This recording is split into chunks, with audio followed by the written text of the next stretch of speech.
Bismillahirrahmanirrahim. Assalamu alaikum. Welcome back to my channel, guys. Hope you're all doing well and doing great. Today we are back with another video and we're going to talk about ionic bonding. In ionic bonding, we're going to discuss about how ionic bond is formed, what happens to the electron when ionic bond is formed, and what are the states at which the ionic bond exists, electron exists. So state which type of element, like elements ionic bond can exist between, and what are the properties of the ionic bond or ionic compound. So these are the things that we're going to study in this topic. So before going to talk about ionic bonding, we need to understand that what is an atom, what is element, what is compound. These are the things that we already have discussed about, but first thing first, we're going to clear all of these things in this video as well. So as you already know that in a periodic table that the chemical elements are arranged. Periodic table is a system of arranging chemical elements. So when we're going to talk about the elements are basically this is an element. This is also an element. And what is an element? Element is the pure substance which is made up of only one type of atom. जो सिर्फ एक ही तरह के atom से मिलकर बना है, that is called as element. Whereas compound are those substances which are made up of more than one type of atom. For example, if I write CO2, then this is not considered as an element, it is considered as a compound. H2O is also a compound, it is not considered as an element. If I write separately hydrogen or separately oxygen, it is considered as an element. If I write about BaSO4, barium sulfate, then BaSO4 is also a compound because it is made up of more than one type of atom. अब देखिए इसमें एक से ज़्यादा atoms involved हैं, element involved है, boron involved है, Ba involve है, सल्फर इन्वॉल्व है, SO इन्वॉल्व है, ठीक है, ऑक्सीजन इन्वॉल्व है, सल्फर इन्वॉल्व है, तो एक से ज्यादा एलिमेंट अगर इन्वॉल्व है तो that is considered as a compound. Hopefully the concept of element and compound is clear. If you're going to talk about an atom is the smallest unit, and that smallest unit is made up of electron, proton and neutron. अब atom के center के अंदर में देखें, this is for example this is an atom and in the center of the atom nucleus is present. और उस nucleus के अंदर दो चीजें होती हैं which is fixed, one is called as proton and one is called as neutron, and they both don't move and they both don't revolve around the nucleus, or they both don't revolve around the shell of the atom. So the thing is, now we're going to talk about the charges of the proton and neutron and electron. Proton always carry positive charges, whereas the neutron carry negative charges, and neutron carry neutral charges and electron carry negative charges. So you are clear about atom is the smallest unit which is made up of proton, neutron and electron. Proton and neutron is present in the center, whereas electron revolve around the atom or around the nucleus. So proton carry positive charge, neutron carry neutral charge and electron carry negative charge. If that concept is clear as well, now we're going to understand about what is shell. This is whenever we are going to draw any atomic structure of an atom, what we're going to do, we're going to draw their outermost shell. The first shell always composed of only 2 electrons. हमेशा याद रखें, अगर ये पहला shell है तो इसके अंदर सिर्फ और सिर्फ आप 2 इलेक्ट्रॉन्स शो करेंगे. अगर किसी भी एटम का एटॉमिक नंबर जब आप देखते हैं, जितने उसके अंदर प्रोटॉन्स होते हैं उतना ही उसका एटॉमिक नंबर होता है. अगर आपको डायग्राम में प्रोटॉन इजीली क्लियर नहीं है तो आप कैसे देखेंगे पीरियोडिक टेबल के अंदर? इसकी देखने की एक की है, एंड दैट की is basically in any periodic table, this is basically the element name of an element, this is basically the symbol of an element, this is atomic mass of an element, and this is atomic number of an element. ये इसका symbol है, this is the name, this is the above is the atomic number and below is the atomic mass. अब उसके atomic number की base पे हम उसको draw करते हैं. For example, if you're gonna see that the boron is having atomic number of 5, और उस atomic number की base पे हम उसका atomic structure draw करते हैं. What we're gonna do, I said we are going to draw the first shell. Let me draw it again and let me make it clear for you. Okay. How we're going to draw the atomic number of boron? Boron का atomic number draw करने के लिए we're going to draw the first shell, and in the first shell if we're going to write the proton and neutron, then this is the nucleus basically. This is not the shell. And if we are not going to draw this, it's okay. Then this would be the first shell if we're going to draw the proton and neutron. And if we are not going to draw the proton and neutron, then don't consider that the first shell. So this is the first shell.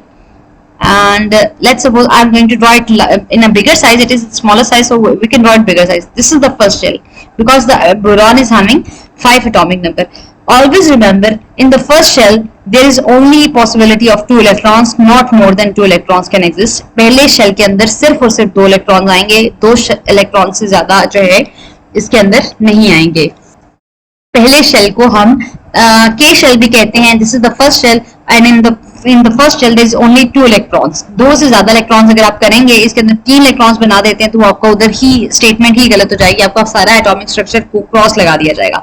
Okay, now हमने atomic number पूरा करना है, उसका atomic number 5 है. Now we are suppose, क्योंकि हमारे पास ये एक लॉ है कि आप फर्स्ट शेल के अंदर सिर्फ 2 इलेक्ट्रॉन्स ही ड्रॉ करेंगे. You are not allowed to draw more than 2 electrons.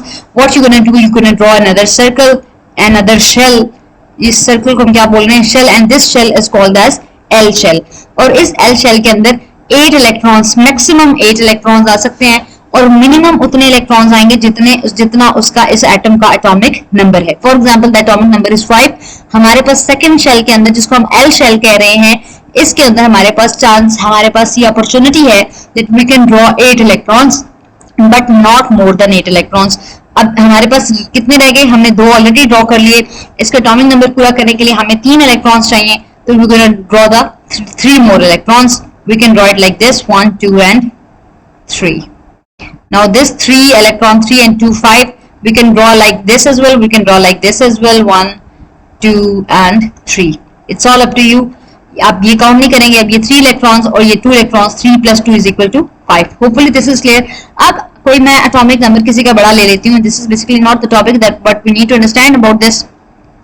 Let's suppose कि आप कहते हैं ये जो आपके पास नियॉन है, I guess this is quite blurry, so I need to check nitrogen या फिर नियॉन कर लेते हैं. चलिए ऑक्सीजन कर लेते हैं, या फिर ऑक्सीजन की बजाय हम लोग सोडियम कर लेते हैं.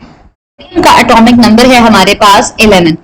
We have the atomic number of sodium, and sodium is having 11 atomic number. As this is the atomic number, this is the atomic mass. So we are, according to the atomic number, we are supposed to draw the structure of an atom. So how we're going to draw? We're going to draw the first shell, and this is in the first shell is called as the K shell, and there is only possibility to draw the 2 electrons in the first shell because sodium is having 11 electrons. हमने 11 electrons पूरे करने हैं. अब इसके अंदर तो 11 आए नहीं है, बाकी अभी हमारे पास 2 इलेक्ट्रॉन्स ड्रॉ किए, हमारे पास 9 बच गए हैं. अब हम ड्रॉ करेंगे second shell. Sorry for the drawing, क्योंकि ये मेरे पास अभी कर्सर जो है it's just like a marker and I am not habitual of using this board, so we can draw it again. Sorry जी. तो फर्स्ट शेल के अंदर आपने 2 इलेक्ट्रॉन्स ड्रॉ किए और 2 से ज्यादा आप नहीं करेंगे. सेकंड शेल के अंदर आप क्या करेंगे? अब आपने सेकंड शेल के अंदर you only have opportunity to draw only 8 electrons. 1, 2 and 3 and okay, sorry for the pause. So let's back to the majorly we were trying on the atomic structure of the sodium.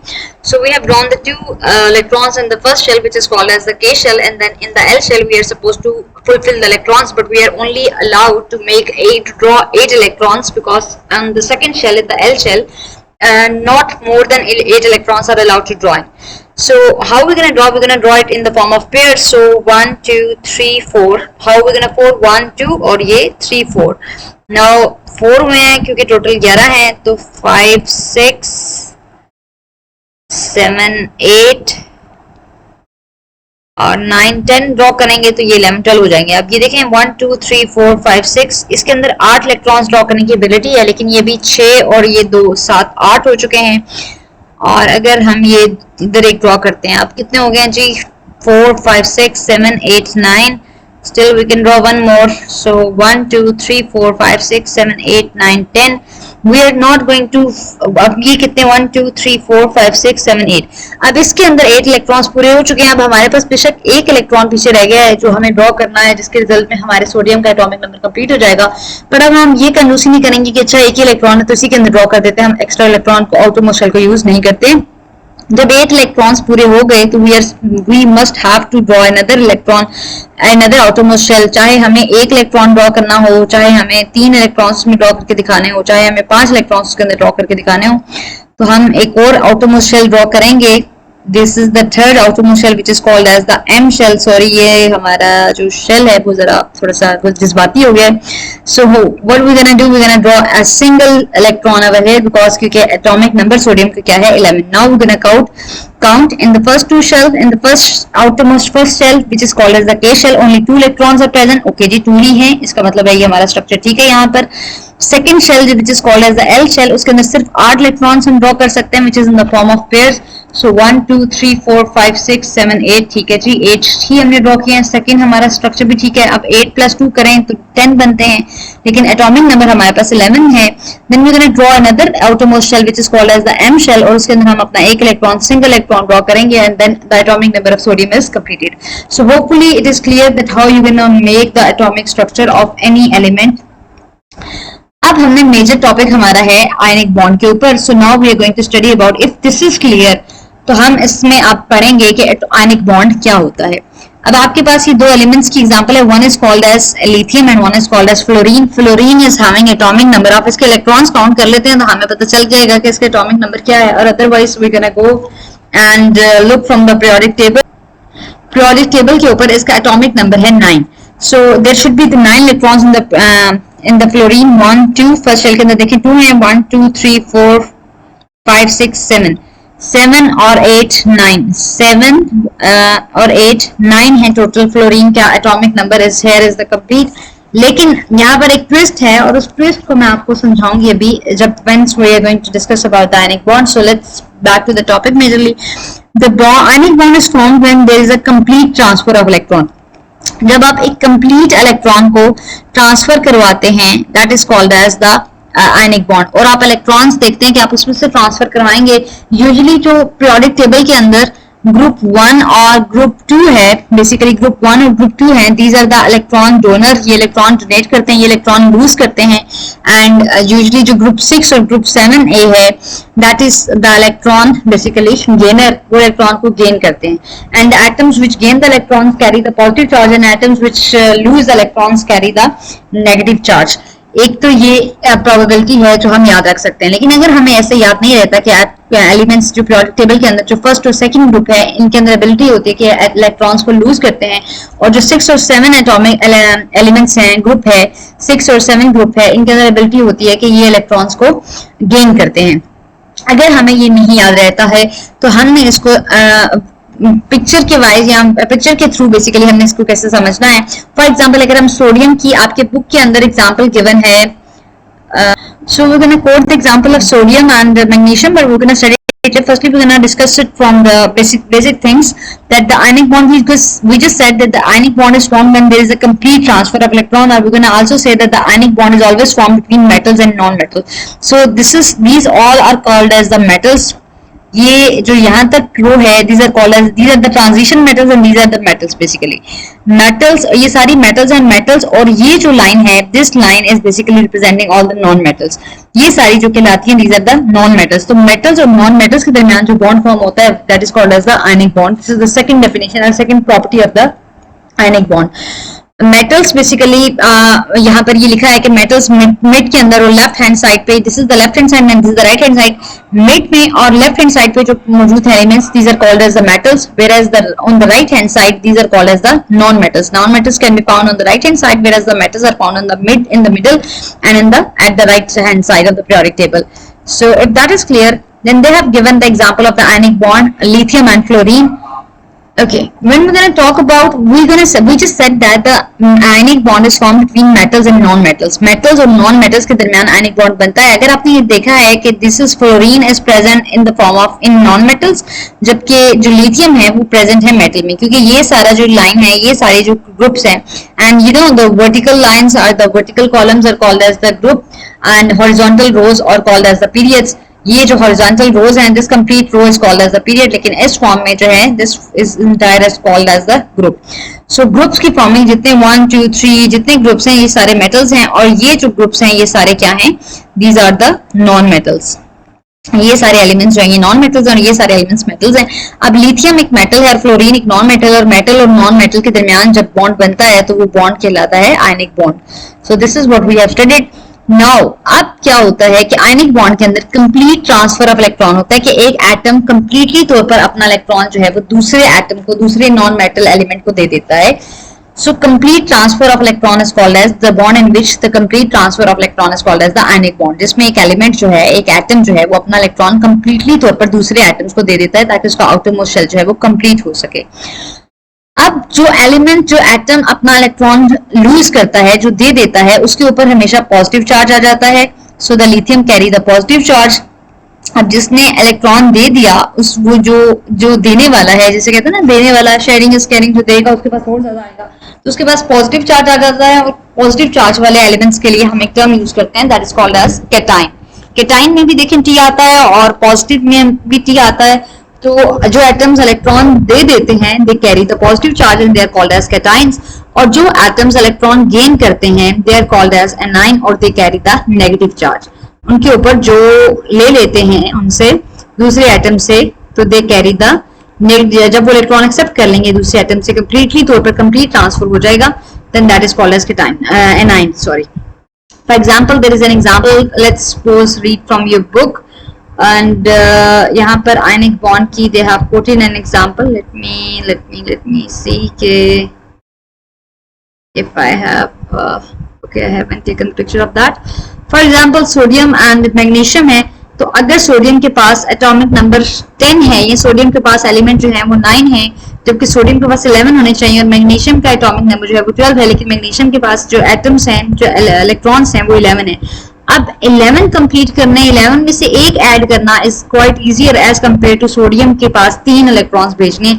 तो हम sodium से एक electron जो है वो transfer करवा लेंगे magnesium के पास, तो मैग्नीशियम के अपने इलेक्ट्रॉन्स जो है वो पूरे हो जाएंगे।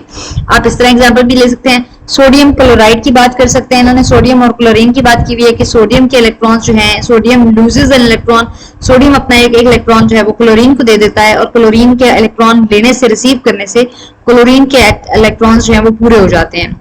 अब आप यहाँ पर भी देखें तो आउटर मोस्ट शेल के अंदर सिर्फ 8 इलेक्ट्रॉन्स हैं, 8 से ज्यादा नहीं ड्रॉ है, और फिर तीसरे शेल के अंदर जो है वो बाकी इलेक्ट्रॉन्स को पूरा किया गया है। सो this is how you gonna draw the structure.